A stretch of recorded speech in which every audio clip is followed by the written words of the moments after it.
Welcome to Value-Based Care Insights. I am your host, Daniel Marino. There's a recent survey that came out by Kaufman Hall, their National Hospital Flash Reports. It's actually really good. I've looked at it many times, both on the hospital side and the physician side. And in the recent report that they put out, they mentioned that 5 takeaways that were interesting observations from the hospital perspective. One is that hospitals are still operating in a negative margin, although that margin is decreasing. Actually, in April, with all the hospitals that they surveyed, there was actually a 0% operating margin. But that also takes into consideration the larger hospitals. Many of the smaller hospitals, particularly the community hospitals or specialty hospitals, still are operating at a loss. Volumes within the hospitals are decreasing, but interestingly enough, length of stay is increasing. And we all know that certainly affects the star ratings and a lot of the performance around value-based purchasing. Medicaid disenrollment is also occurring, but the biggest one that I saw that, again, is still an issue that we're seeing with many hospitals, many physician practices, is inflation continues to really be a significant challenge with hospital finances. Well, I am pleased today to have as my guest a long-term colleague and friend, Nillie Djassemi. Nillie is the Chief Financial Officer of Houston Physician Hospital down in Houston, Texas. Nillie, welcome to the program. Good morning. How are you, Jan? Doing great. Thank you. So Nillie, given those above challenges that I mentioned and some of the things that are identified in the Kaufman Hall National Hospital Flash Report, what are you seeing as some of the major issues affecting Houston Physicians Hospital financial performance? I think the 2 major drivers for Houston Physicians Hospital is the reimbursement pressures from the payers. We are in the last 18 to 24 months, we've had to go into renegotiations with a few payers, and we got beat up, Dan. We got knockout actually on one of them. We just got knocked out. And the other one is supply costs, which is not, I mean, we're seeing that everywhere. Every hospital is dealing with that. And so we're doing some things that are helping us offset those increases in supply costs that we can talk about later. Well, and as you know, revenue is one side of the equation, but your expenses and how you structure those are the other. And if your expenses are going up, you can't just automatically increase your revenues. Your revenues are fixed and tied into the payers. That's correct. Yes. And so we've definitely started increasing the revenue, and not through rates, but through volume. Right. And the volume growth is helping us help offset the rate impact. Have you focused more on surgeries, or is there an ambulatory component either through the ASC or maybe through some of your therapies that are figuring into your volume expansion? Yeah, so we've definitely brought in different types of surgeons. So we've opened up but we've definitely expanded our robotics services through the GYN and general surgeries. And so we bought a Da Vinci last year. And oh, great. Yeah. So just because, that's definitely, it's for GYN and general surgeons, that's definitely something they want. And we haven't really focused on those service lines before. So we invested in one. Again, that was in play probably 3 years ago when we made that decision. And it just took a long time to get that here because of all the supply chain issues. So we actually weren't able to launch it till mid last year, and it was supposed to be launched much sooner than that. So those were things that we knew that we had to prior to the reimbursement pressures coming down the pipeline. Right. So you needed to do something in terms of volume Yeah. I guess the supply chain challenges that you had a couple of years ago potentially worked in your favor, right? Because now you're able to get that and add additional surgeries based on some of the robotics to support it, which, I think that's certainly key.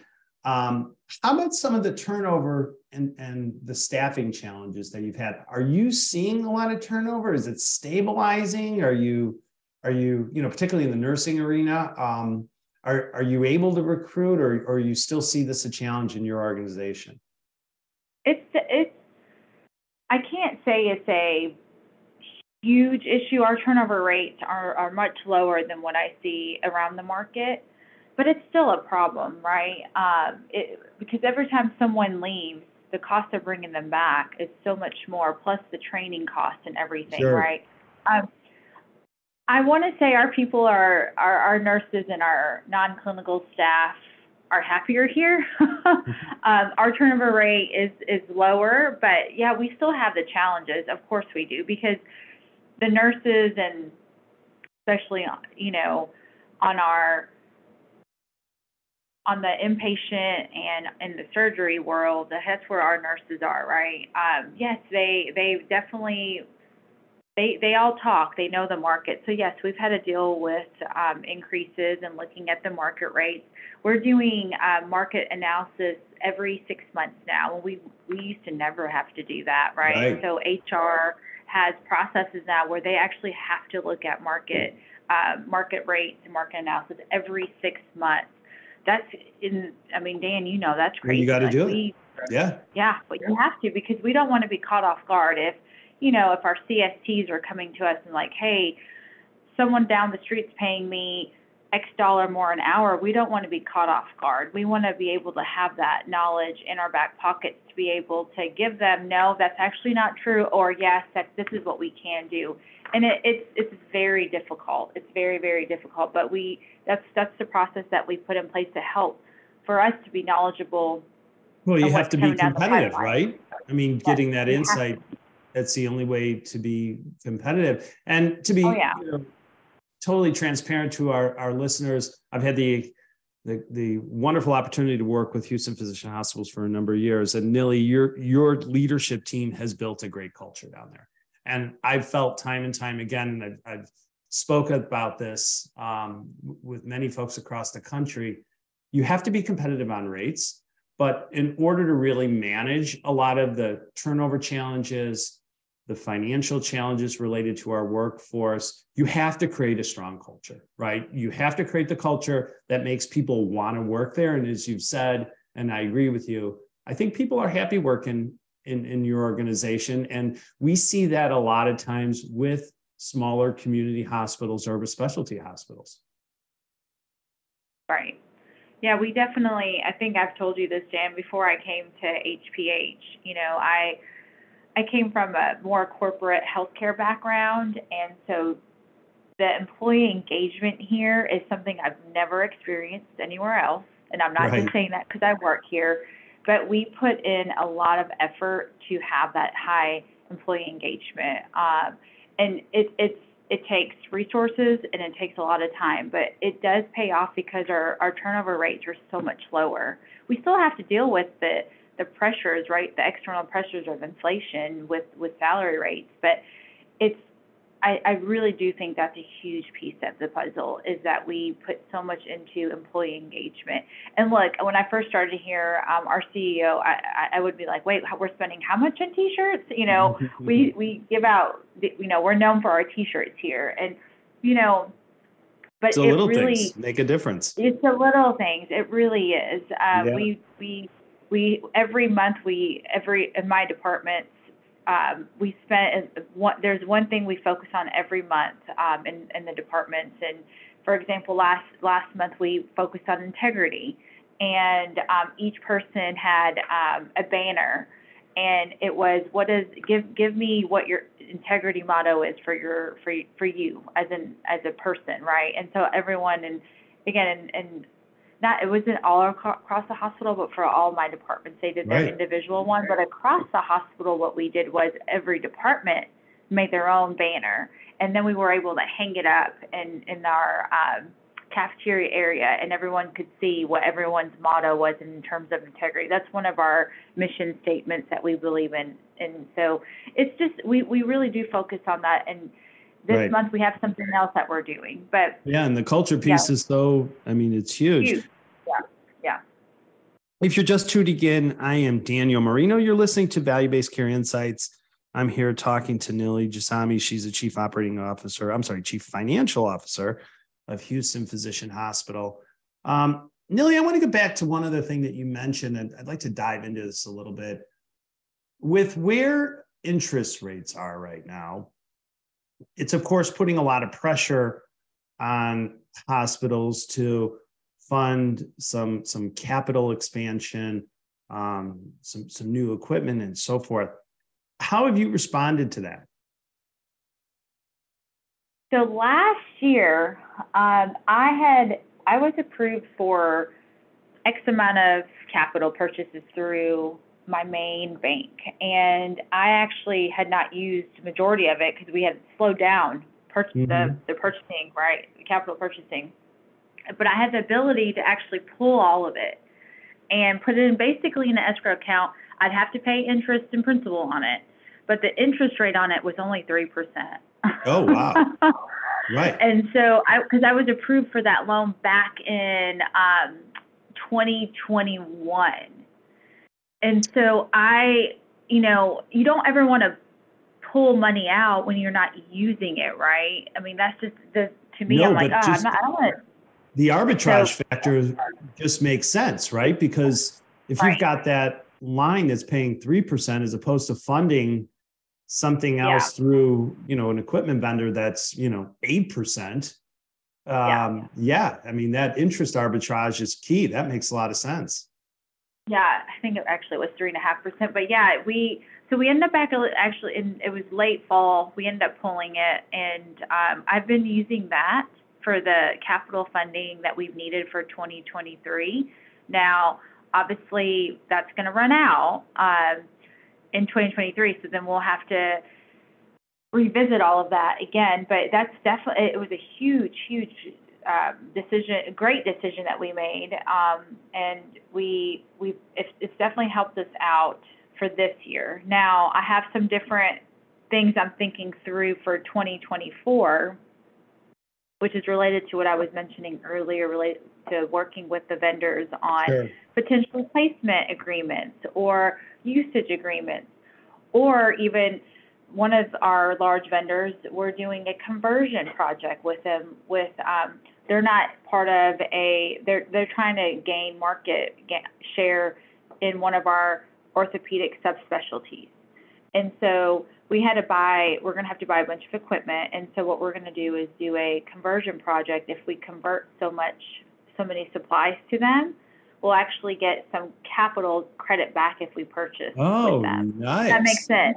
If that makes sense. So it sounds like you definitely have had to become a lot more innovative as to how you've structured these relations with the vendors. And so are you seeing the vendors being a lot more willing to structure deals differently? Yes, for sure. Yeah, because they want to, some of these people want to, and if you know your landscape of what you have in the hospital, like for example, if you have 70% Medtronic or 70% Stryker or Boston Scientific, whatever your vendor landscape is, then you can maybe talk to the vendors that want to gain market share and see, hey, I'm going to need XYZ, these capital items. What are some things that you can work with me around capital? Because they want you to buy capital and they want to get that supply cost. Well, they want to keep that long-term relationship, right? And I mean, they're seeing the challenges as well too when you're talking about all the inflationary pressures that are occurring. Exactly. If you don't have the relationship with the hospitals, you're not going to get anything through. Yeah, so I've had to really get into supply chain. I've had to get my hands real deep into supply chain negotiations, contract modeling with them, and that's something that again, we're a smaller hospital, but I think one of the things for CFOs out there is really getting your hand into supply chain and not I agree with you. being so distant with it, but really getting in there, looking at it. Another thing that the way we positioned this hospital, we didn't want to go into contracting because we got better rates with local contracts. Right. Well, that's coming back on us. And so I'm actually having to really look at, do I want to go into the GPO pricing? Yeah. And so well, many hospitals many hospitals have gone into GPO, and there's a lot to be said for a lot of participating in a national rate negotiation through a GPO, right? So yeah, I give you credit for looking at that. I think it's great. Yeah. And before, we were actually better off not being, and not everything was off GPO, just some of the, especially high dollar implants. So we're looking at it now with our vendors. But I have to have meetings with them quarterly. I'm with them. I've become, you have to have that relationship with them to start having those conversations. Yeah, you do. Absolutely. So Nillie, when you think about the financial performance and the financial pressures that your hospital is under, have you had to look and make any tough decisions on services? Have you refocused a lot of your attention on maybe some of those services that aren't, it's a shame, but they're just not making any money, or you have no choice but to either reduce those, or maybe you've made the decision the other way. Hey, we know we're going to lose money, but this is the right thing to do for our patients, for our physicians. So it's going to be a loss leader for us. Have you dove into those types of services in those discussions? So since we're so focused on our primary source of revenue does come from surgeries, right? Mm-hmm. And so we don't typically do cases that are, not making, that are under. And so I can't say that, of course, let me back up. The reason why we've actually grown the volume, just not in orthopedics or spine, is those are our bread and butter, right? Those are the high volume, and the high contribution margin services. Right. But, we've had to really look at expanding to other service lines because we can't just depend on that. And so the margin, no, we haven't. For what you're saying is, have we had to stop the service? No, we've actually grown services that aren't as high margin as the other service lines have been. And PT is physical therapy is another example of resources that we've put a lot of resources into growing our physical therapy service line.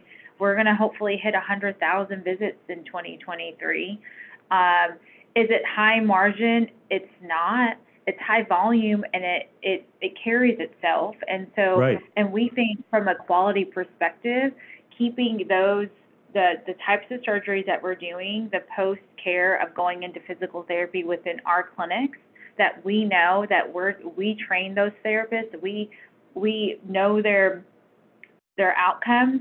It's a huge satisfier for our patients. Well, it's a big value add, right? Not only, like you said, for your patients, but also for your physicians. And it's part of what you need to do if you're going to create, a strong, comprehensive services in support of, say, orthopedics or some of the other service lines.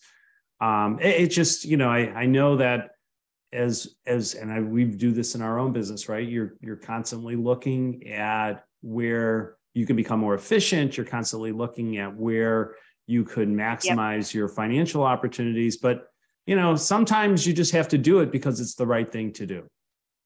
Yes, that's right.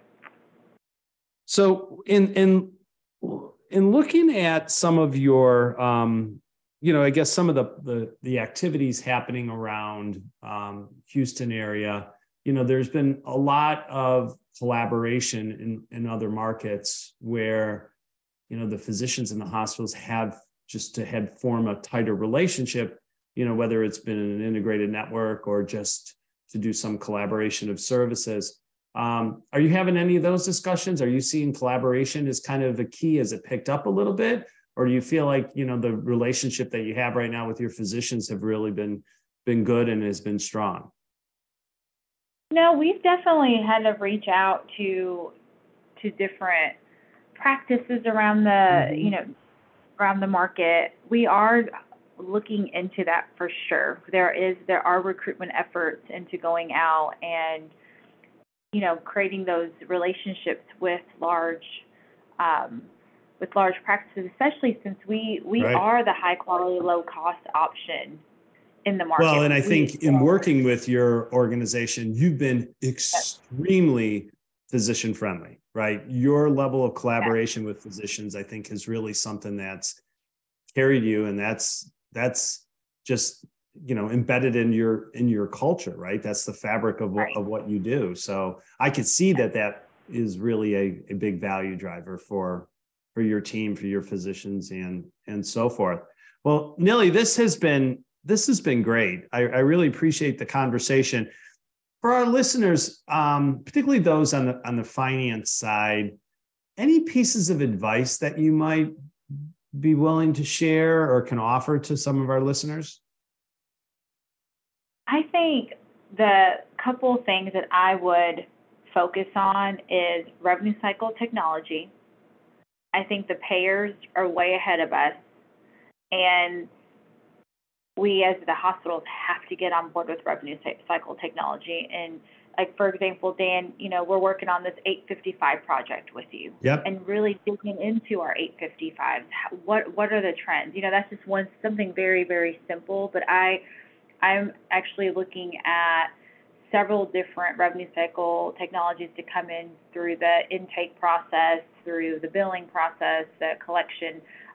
It is tough, right? Because margins, I don't have a lot of resources to put into it, but we have to get smarter with revenue cycle technology. Well, and I'll tell you, that's an area that I think every finance person, every CFO focuses on revenue cycle. They all think, you know, and they all believe that the revenue cycle has to improve. And I fully agree. Well, Nillie, this has been great. I really appreciate your time. You know, if any of our listeners want to reach out to you or network with you, any thoughts? How can they get a hold of you? Sure. LinkedIn is great. That's very easy. My name is Nillie Djassemi. I think Dan, you'll have it in the detail. Yep. And so, yeah, just definitely look me up on LinkedIn. Great.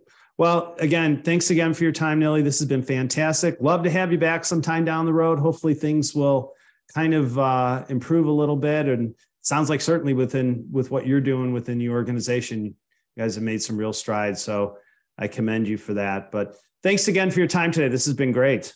Thank you so much. I appreciate you having me on. And I want to thank our listeners for joining in today. And until our next insight, I am Daniel Marino, bringing you 30 minutes of value to your day. Thanks and take care.